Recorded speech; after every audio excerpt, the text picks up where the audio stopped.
Hello everybody, hope you're having a good day today, and today we'll be continuing on with our Tic Tac Toe series. And I said before that it was going to be about a 3-part series, but it might be more.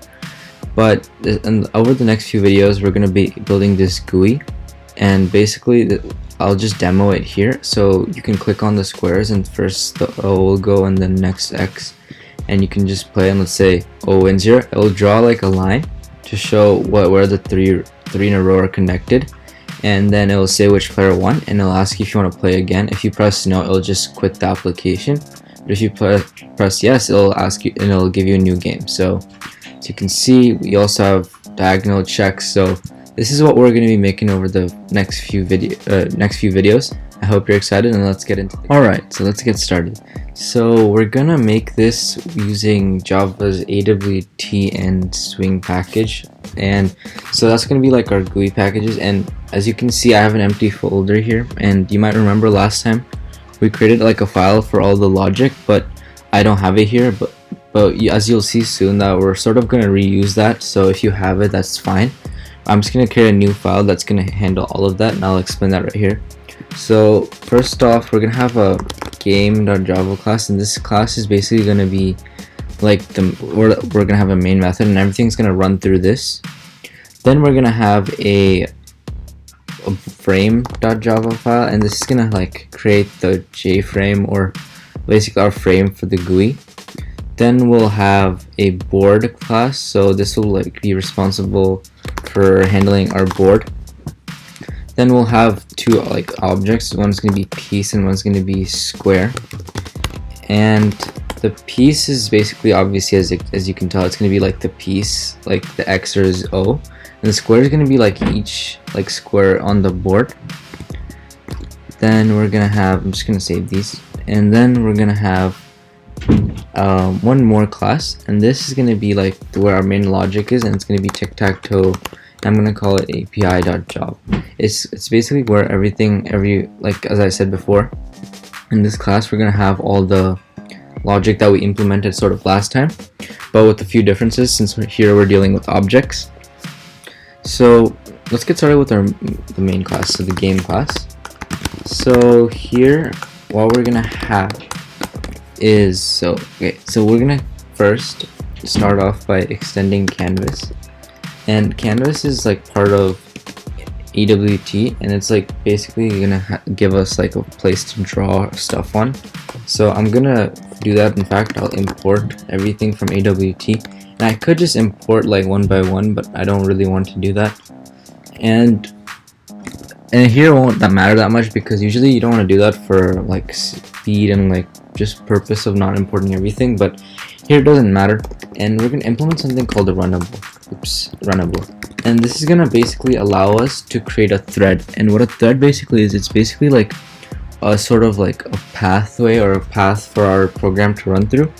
So we're gonna create a thread here, and so we're gonna do this so it allows us to basically, in our game, we're gonna have like a game loop, and I'm gonna show that. We're gonna code that up in this video, and it's basically going to control everything. So it's going to make sure that the game's updating like 60 times per second, and the game's also drawing also at the same rate.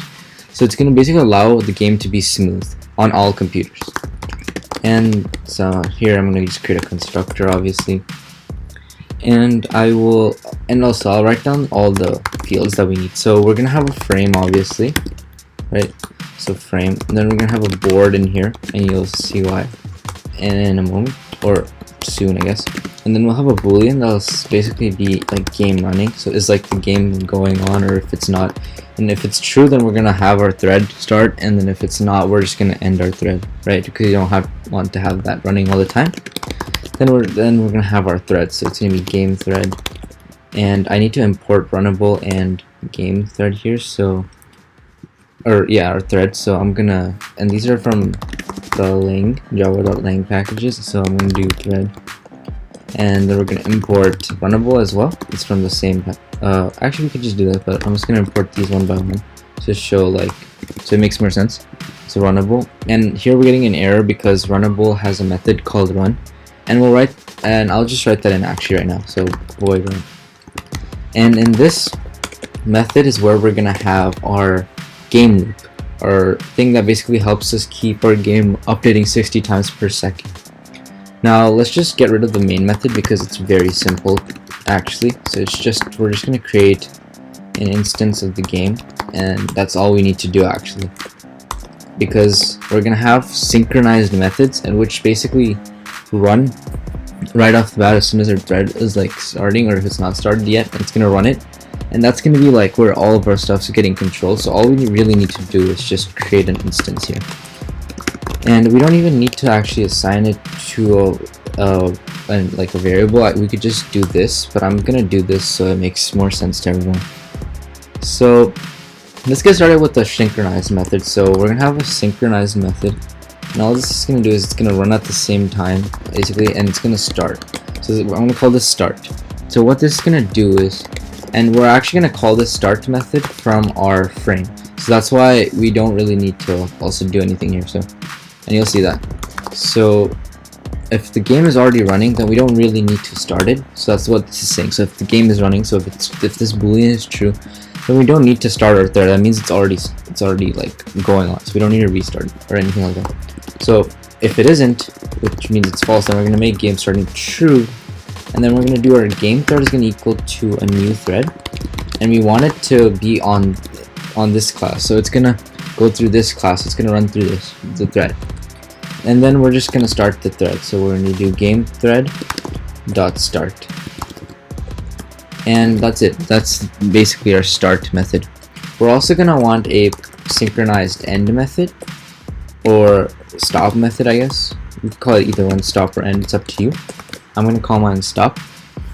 I'm gonna say if game is like not running, so that basically means that the game isn't like, if the game isn't running, basically what it means. So like let's say right now we don't have any game running, so we don't want it to stop anything because there's nothing to stop.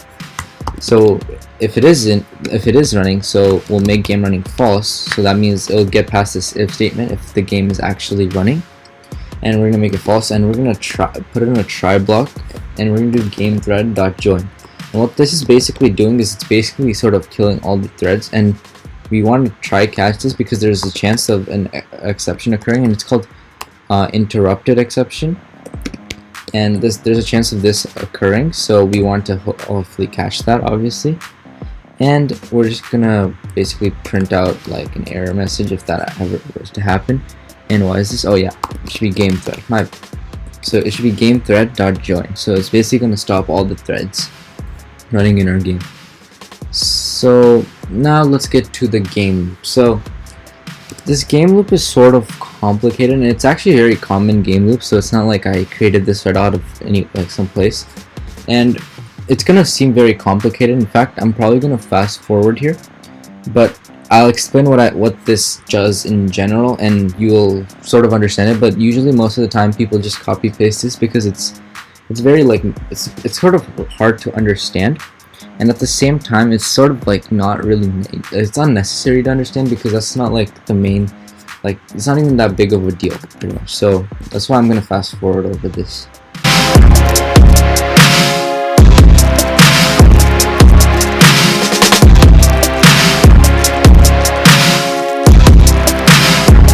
Alright, so this is our game loop here. So what this essentially is doing is it's calculating time and a catch-up time, and these are like our updates in frames per second. And it's what we're basically trying to do is we're trying to make it so that on any computer that this game will run on 60 FPS. So we don't want, like, depending on a computer, like the high-end computers are going to run more frames or more updates per second, and we don't want that. We want to cap it at a certain limit. So what we're doing is, while the game is running, so the game is going on, we're having like this time now, which is like the current time at that point, and we're having this catch up, and it's doing like this last time, which is when this entered into the method, that time minus that time divided by the n or nanoseconds, or which is basically giving us the amount of updates that we should have, right? So around 1 and 9 zeros divided by 60, and that's how many updates we should have. And now we're making last time equal to now, because that technically whenever now after it goes into this loop again, then we're gonna have the last time will be now, so we'll have the previous time basically. and we're checking if while this catch-up is greater than 1, we're going to update, and that's we haven't made this method yet, that's why we're getting the error there, but that's fine. So we're going to update, and this is going to be responsible for updating. And actually in our game here we don't really need to update much, so it's not that necessary, but we'll have it there anyways. And then updates plus plus and our catch-up, so it's how many times we're going to update, and we're going to just decrease the catch-up so our updates aren't like infinite and doesn't like get out of this while loop. Then we're going to draw, and this is going to be like the main method for our game because we're going to draw, and then we're going to increase the frames per second. And what we're going to check is if the timer check, which is at that point was before it came into the while loop, if it's greater than 1000, meaning that it's more than a second, then we want to make it basically updates or print out the updates in frames. So what it's basically going to do is it's going to reset the FPS and updates because it knows it's more than a second, and we don't want, if we don't make it 0 here, so our update's going to go 60, 120, and it's going to increase exponentially pretty much, or it's going to double every time, but it's going to exponentially increase, and we don't want that. So we want to cap it, so it's going to be, this is going to make sure to check it every second. We want to reset our FPS and update so it's at 60 or relative 60 every time, and that's essentially what we're doing. And after it's out of this while loop, then we're going to call the stop method, which is our synchronized stop, and it's going to stop the thread. So that's essentially a quick rundown of the game loop. It's not too important to like know what it's trying to do, just know that the main idea is to cap it at 60 FPS so our game runs the same on every computer, and we want to update and draw in here all the time. Then let's go on with our update method, which actually won't have anything, but we're going to have it here anyways. So I'm just going to leave it like that. It's really not going to be needed. And then we're going to need a draw method, and here is when we're going to have to use graphics G. But as you can see, we don't really have graphics G anywhere, so what we're going to have to do is basically we're going to have to create graphics G. So how we're going to do this is something called a, in fact, let me import the package we're going to do it with, and it's going to be awd.image. And this is for, and it's basically it's called a buffered, so it's gonna be called a buffer strategy. And it's basically what a buffered strategy is basically it basically like draws, and then it has like, if you think about it in like a 3 papers stacked on top of each other, that would be sort of like a buffered strategy. So before something is drawn, it's already done behind the scenes, and when you want it, it's just going to display that. So that's sort of what a buffered strategy is. So we're going to create a buffered strategy here, and so basically what we're going to do is we're going to do this .get buffer strategy, and then we can do that because of the canvas here. And then we're going to check if it's null, and if it's null, we want to obviously create a buffered strategy, right? So we're going to create a buffer strategy, and it's going to ask for a number of buffers, and 3 is usually good, so I always go with 3. And then we're going to here create graphics G. So graphics G is going to be, and this is how we're going to get it. We're going to get it through the buffered strategy. So we're going to get draw graphics, and this is going to allow us to create our own graphics G. And then this is pretty important stuff. We want to show the buffer strategy, so we want to show the image, and then we're going to dispose our graphics. So if we don't have these 2 lines, you're gonna have a long time debugging because you're not going to be sure about why we're not drawing anything to the board. And this is you want to make sure you have this, otherwise it's just going to be a blank screen. Alright, so next up we want to basically see why we're getting this problem for buffered strategy. It's probably because we don't have the frame yet, and let's actually do that. So let's initialize some stuff here. So we're going to do game running is false.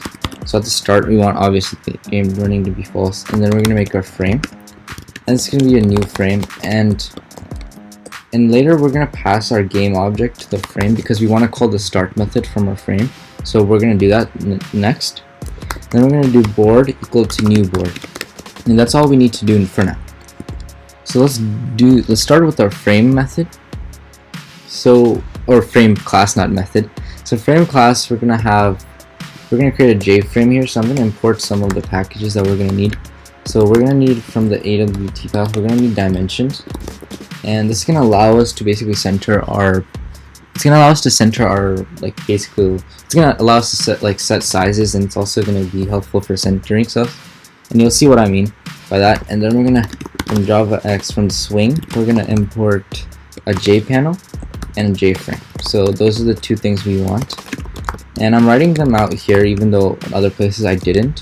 I'm writing them out so because this is gonna help you understand what I'm actually doing here, so I'm doing it here. Then we're gonna have a JFrame instance, so JFrame, and then we're gonna have, I'm gonna have a few constants here. So I'm gonna do static final, and this is gonna be like our our width and height of the, like, the frame, so of our board or of our screen GUI basically. So our height's gonna be 800. I'm gonna make it a square, and so I don't really need two variables, but I'm just gonna do it. So they're both gonna be 800. And then I'm gonna have another final, and this is gonna be like the name of the JFrame. So I'm just gonna call it Tic Tac Toe. It's gonna be a string, and I'm gonna call it title. And I'm gonna say Tic Tac Toe. Oops, Tic Tac Toe. So that's it. And then now we're just gonna do everything in a constructor. So that's why in the game we're gonna pass a game, and as I said from this class, when we initialized it, we're gonna pass in game. And that's why whenever we created the instance in the constructor of game, so here, we're automatically calling start, and it's gonna basically start our entire game, and you'll see that. So what I'm gonna do is our frame's gonna be new JFrame, and I'm gonna pass it, oops, not jar file, we don't want that. I'm gonna say new JFrame here. So JFrame, and then I'm gonna pass it the title, so our title. So that's what we're gonna pass. And then we're gonna do a few things. So we're gonna do set preferred size. So what this is gonna require is a dimension object. So we're gonna do, and this is where dimension is gonna actually come into play. So basically this allows us to set our dimensions. So it's gonna allow us to set our height, width, and I'm gonna set preferred, and then I'm gonna do copy paste this, and we're gonna change these methods right here, and this is gonna be our set maximum size. So maximum size, and then this is gonna be our set minimum size is here. So that's, I'm gonna copy this again because I'm too lazy to type it out. I'm just gonna change this to minimum. So those are the three things that we need. Then we're gonna do frame.set default close operation, and we're just gonna say jframe.exit on close, and this is basically just gonna close it. This is just for closing, and it's gonna kill it pretty much, and you'll see what I mean by that. And then we're gonna set like our local, we're gonna set our location relative to something, and we're gonna do null, so it's gonna be automatically to the center. So if we just do null, it's gonna be automatically centered. And then we're gonna do frame.pack, and all this method really does is just make sure everything is like settled down pretty much. And then we're gonna add our game to it, which is our canvas, so it's gonna allow us to draw on it. So that's why we need our game instance. Another reason why we need our game instance. And last thing, you don't want to forget this. You want to make your frames to set visible to true, so you can actually see your frame. And then we're gonna call game.start. So that's pretty much our frame class. All right, so we're having this buffer strategy problem because it's called buffer strategy, not buffered strategy. So I think now we can actually run it. In fact, let me just do one more thing. I'm gonna set the background color here so we can actually see some stuff, and I'm gonna set it to like a grayish kind of color, I guess. And I already have this hand picked, so, and I found this to be kind of nice, so this color. And let's actually run this to see what we have. So we're gonna compile game because that's like the main class, right? So we want to compile this all the time, and we're gonna run it, and we should see a screen here, right? And the color did not apply, but here we'll see, because you can see the update says around 60, and our FPS looks a lot right now, but that is actually fine, and this is pretty good for now. We don't see this, oh yeah, we don't see the gray color because I didn't fill it. That's very smart of me. Alright, so let's fill this.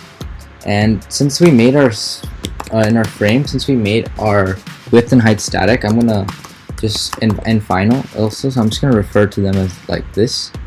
And in fact, I made a mistake in the frame. If you probably might have noticed, I should not make these private, I should make these public, and so I'm gonna do that. So this should be good, and we'll just run it one more time, even though I'm sure it works now, and we'll just see those grays, I guess. So stuff is set. So now let's get to the board. So here in the board class, this is gonna be like, it's gonna be a long class pretty much. So this is gonna handle our board. So first things first, I'm gonna import some of the stuff here, and I'm just gonna import all the AWT packages because, yeah, and no, not color, just star. Okay, so we got all the AWT, and I'm gonna import AWT.event, and we might not get to this today, but or in this video at least, but this is going to be responsible for the mouse events that we have. So remember when I was showing the demo, we were clicking on the squares and it was placing it there, so that's through the mouse. So that's probably what we're going to do there. So let's start out with the fields. So I'm going to create a final int here, and I'm going to call it square length, and I'm just going to make this private. Actually, I don't even need to make it private. I'll make it public, and I'm going to initialize it here, so it's going to be 100 or 200. Sorry, 200. So each like on the board, each like white square is going to have a length and a width of 200. So it's going to be a square pretty much. Now here we're going to create a two-dimensional array just like we did for the terminal. Instead, this is not going to be a string type, it's going to be a square type. And the square is basically the class that we created here. And we're going to call it board. So you're going to see a lot of similarities from the terminal one that we made, and we're just going to apply it to objects here and create a GUI for that. Then I'm going to create a Tic Tac Toe API instance, and I'm just going to call it API, and this is going to control the main logic behind the game. Like, it's going to check for wins, draw the lines after each win, change turns as I said before. Then I'm going to have a string, and it's going to be current turn. So this is going to tell us whose turn it is. So is it X, O, whatever, like that. Then we're going to have three integers here. So I'm going to have int rows, columns, and moves made. And if you remember, this is very similar to the last one, one that we made with the terminal. And I'm going to keep saying that because it is very similar, and it's good to see because that means we can use some of our code or some of our ideas from that video. And also, I forgot to mention, if you haven't seen that video, you should go check it out. There's probably going to be a link in the description, and it's a very good video, and it's going to help you it's going to basically help you understand what I'm doing here. So you should definitely go check it out. So, and I added the boolean winner found, and it's going to be used when we find a winner. We're going to do specific things. And then here I have another so here I have a string, and it's going to be player choice, and this might seem very confusing, like very ambiguous at the same time. Like, what is player choice? What is this? And this is essentially basically when you remember when we won the game, it shows like, do you want to play again, or do you not want to? And I'm going to store that in a string, and you'll see why. And I forgot to add one more here. I'm going to say we're going to have a square instance here, and that's going to be the winner. So when we identify the winner, we're going to set the winner here, and we're going to do specific things with that winner, and you'll see what I mean by that. And then so let's initialize everything in our constructor. So obviously let's start off with the board, and we're going to create a new board 3x3, just like a normal Tic Tac board, and we're going to create API. I'm just going to call it new Tic Tac Toe API. We don't really need to pass anything in the constructor of it, so that's very convenient for us. And then the rows is just going to be board.length, so one of them, and I could just do the same thing for the column, but I'm going to do this so it looks more like it makes more sense, because the column is like usually referred to that like the length is usually deferred like this, but I could also just set them to 3 and 3. Either way it works in this case. Current turn, we're going to set it to a empty space, so a string with an empty space. Winner, we're going to set to null because there's no winner at the start. Winner found, obviously we don't have a winner found at the start of the game, so it's going to be false. Moves made, so it's going to be 0, and the player choice is just going to be an empty string. Alright, so again, how this game works is we're going to call the draw method of the board, and if we had something to update, we'd call the board update method of the board instance. So all of our classes that are doing something, we need to have an update and draw method. So that's really how it works. Here I'm going to add the update method, but as I said, we're not really updating anything here, so it's going to be empty. And now we're going to add the draw method, and it's going to get graphics G, and you'll see that. oops, not brackets. It's gonna get graphics. So what we're gonna do now, I'm gonna go back to game here, and right here I'm gonna check if our board is not null. So if our board is null, obviously there's nothing to draw, so we don't want to do that. If our board's not null, we're gonna call board.draw and we'll pass it the G that we created here. So that's good for us. So just to check it out, I guess, let's create the board. So let's actually do that. That'd probably be nice to do. So I'm gonna set the font here, and it's just preference here, but you could have whatever you want. And I'm just gonna set the font here to Arial, just a normal font. Then I'm gonna make it bold. And these are all from the font class in AWT, right? And then I'm gonna make the size 180, and it's a large size, but you'll see why later on. So now, just like how we did for the terminal, we're gonna have a nested for loop, and once the outer loop's gonna iterate through the rows, and the inner loop's gonna iterate through the columns. So as you can see, we're just gonna do this, and we'll check if our board at like that square is not null. So if it's not null, right, we're gonna do some stuff. And in order to do this, like what we're basically gonna do is we're gonna initialize a piece there. So what we're gonna do is we're gonna say board at I and J. So we're gonna initialize a new square. Sorry, not a piece, a square, a new square there. And we're gonna pass it a few parameters, but we don't have that currently, so that's fine. So in fact, we should probably do this first. So let's go to our square, and let's just finish out the square in piece class before we wrap it up. Right, so square class. So what we want here is we want to basically hold a person's like the square. So we want the square to know what piece is on the square. So it could be null or it could be like X or O. So we want to know what piece is on it. We want to know what row it is. So what row is the square? So row. And we also want to know what column this square is on. So like 1, 1 or 1, 2, something like that. So this is going to help us keep that information. So when we create a square, when we create it, we want to pass this information in. So this is what we're going to do. So we can also have a no args here, and that's probably a good thing to do. But I haven't done it here, but you can. And so, in fact, yeah. So this is what we're gonna do. Is just an all arg constructor, and this is what we're doing here. So, in fact, I'll create a no args one, right, just to be good.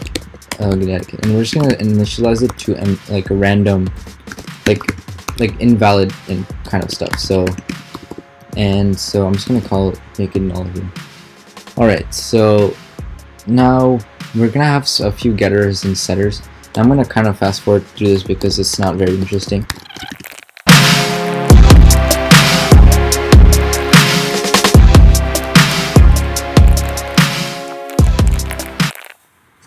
Alright, so I added the toString method here, get row method, get column, get piece, and set column. I didn't really add set row, set column because I don't really need it here. And this is really all we need for now. So we're gonna go here and just gonna create a new square. And basically what we're doing is we're just giving it a default value. And as I said, this is gonna be like the values that like they aren't like a real value. So that's all we're gonna do here. And in fact, before we go here, I'm just gonna create a new piece here, and you'll see what I'm doing here, and you'll see it's just gonna be, I'm gonna pass random stuff here as it's gonna be very similar to square. So in fact, let's do piece first, and it'll make more sense that way. So this piece class is basically responsible for knowing what is on it. So obviously X or O, right? That kind of stuff. So what this piece class really needs is, it's obviously going to have, and here's where it's going to be very similar to the last time, and the string, we're going to keep a value and it's going to be a string. Alright, so we did that last time as well. We're going to have a int row here again, int column here again, so very generic stuff here.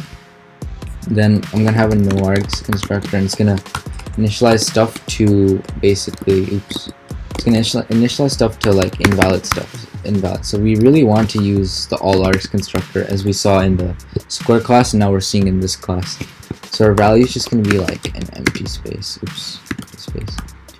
Alright, so that's like a default no args constructor. So here we're going to have an all args. So you want to get the value, the row, and the column. Alright, so obviously we're just going to set this stuff, and we're also going to set the rows and columns. Alright, so it's going to be very similar to the last one. So I'm going to also fast forward the two string methods and the setters and getters.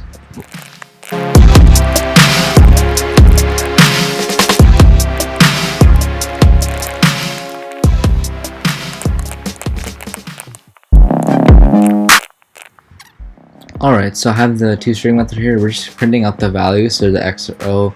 Though we're having a setter and getter for all the fields we have. So set row, set column, set value, get row, get column, get value. So that kind of stuff.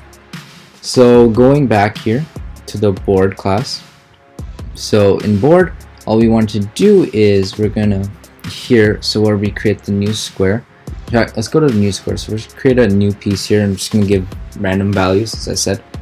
And all we're going to do, now we're going back to the board class, so we have everything set. And so it's going to create pieces, and we're going to do just set color, and we're going to set it to a white. So as you saw on my board was white, like the squares are white, so we're going to do the same thing here. So now we're going to do fill rectangle. So each of our like squares are going to be rectangles, obviously. And so here's what I'm going to do. So I have we're going to need to draw it according to the rows and columns. So this one first is going to draw the rows, so it's going to be according to I times the square length that we had plus 100. So what this is saying is, if you think about this as our coordinate where my mouse is right now, it's going to draw the row 100 to the right, and then it's going to start from there. As first I is going to be 0, so it's going to start, my starting X coordinate is basically 100. And now the height's going to be according to J, obviously, and it's going to be 90. So my starting X and Y coordinates from the left side of our board, or the left corner of our board, is 100, 90, if you think about it. So that's what we're saying. And obviously our length, width, and height is going to be the square length. So that's like basically there. That's like all the squares, basically, almost. So that's basically all the squares that we have. So that's going to be according to row, column, and height. That's our board essentially right there. Now here I'm going to do some, just to make it look better, I'm going to use graphics 2D, and what this is going to allow me to do is it's going to allow me to set like basically we're going to set a stroke. So it's going to allow us to like make a line thicker or less, thinner according to whatever number we pass. So I'm going to pass 4, and you'll see why I'm doing this, and I'm doing this for a border just to make it look nice. So I'm gonna so this is not gonna be filled because our borders aren't usually filled, they're like an outline. So we're gonna do the exact same logic here as we did up here for the drawing or filling the rectangles for each square, and same XY stuff. So everything's gonna be the same here, besides just small stuff here. So what we're gonna change is we're gonna make the square length plus 1, so it sort of draws around it. So that's essentially what we're trying to do. So if it's greater than the actual square that we're drawing, it's going to be obviously bigger. And also, before we do that, we want to set the color to black so our border isn't also like white, so we can see that we actually have a border. So that's that.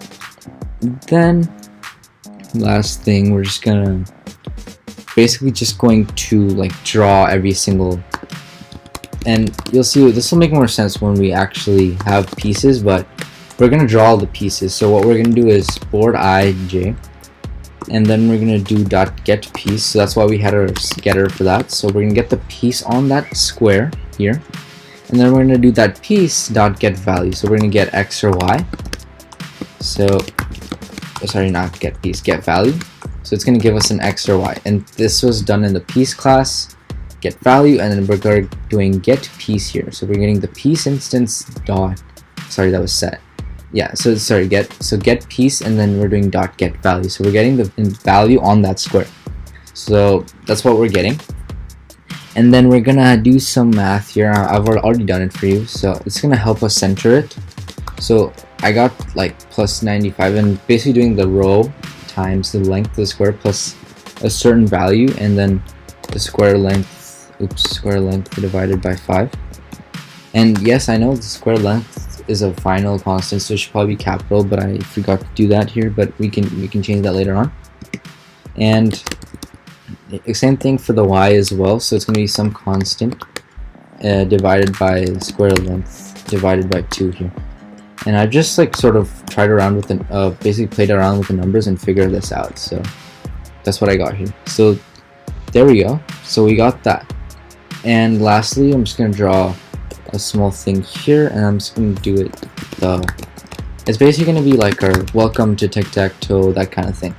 So it's going to be white, and we're going to set the font here, because the font that we set on top here was the really big font, was for the actual pieces, and that's the main purpose of that. So here we're just going to make it smaller, so we're going to say Arial here again, and font of bold, because bold fonts are pretty nice, and 60. It's going to be way smaller. And then we're just going to draw the string, so we're going to say welcome to Tic Tac Toe, right, exclamation point, and then we're just going to center it pretty much, and I've done it with these numbers. So let's run this and let's see what we have. So in terminal, I'm just going to run it. And in fact, sometimes when you like do it through command line, it doesn't compile the file, so I'm just going to do star.java, and this is going to compile every single file that we have, and then we can just run our game. So we got the board. So this is our board, and obviously when you click on it, there's nothing there and it doesn't really do anything, but that's the start. So we got our board. So just to repart, so we created a game class, right, and we created all the back end kind of stuff, so we got everything running. So we got a game start and stop, we got a game loop here, so which is responsible for running the game and the frames and everything. Then we got a draw method, which is just drawing the specific stuff for you, and it's pretty much done. All we need is to draw the board, and this is we're creating our own graphics and all that kind of stuff. Then the main board class, where we created a lot of our fields, so everything in the game basically, so the board, the winner, the Tic Tac Toe API kind of thing, which can control logic, the current turn, so who has the turn, the rows, columns, moves made, like the player choice, winner found. So we have that stuff. We created our square object, almost completed it. We have like one more method to do, but that's really not needed right now. And we also did our piece object, and we did our frame. So that's basically what we've done, and this allows us to basically create the frame, obviously. So that's what we have, and I'll just run it one last time so everyone can see it. So in fact, let me for a second give me print it. So as you can see, the updates start off really high, but it's gonna be relatively 60. As you can see, we got it. So we got the board. Welcome to Tic Tac Toe. So we're not done yet, but we have a lot more to go. Thanks for watching. I hope you enjoyed this video. Stay tuned for the next video, where we'll be adding the mouse events and hopefully getting into actually the logic, which we already created most of it, but there's some tweaks to that, and also the drawing portion where you win and we draw the line. So I hope you're excited for that video, and also make sure to like this video, subscribe to the channel, and I hope to see you soon.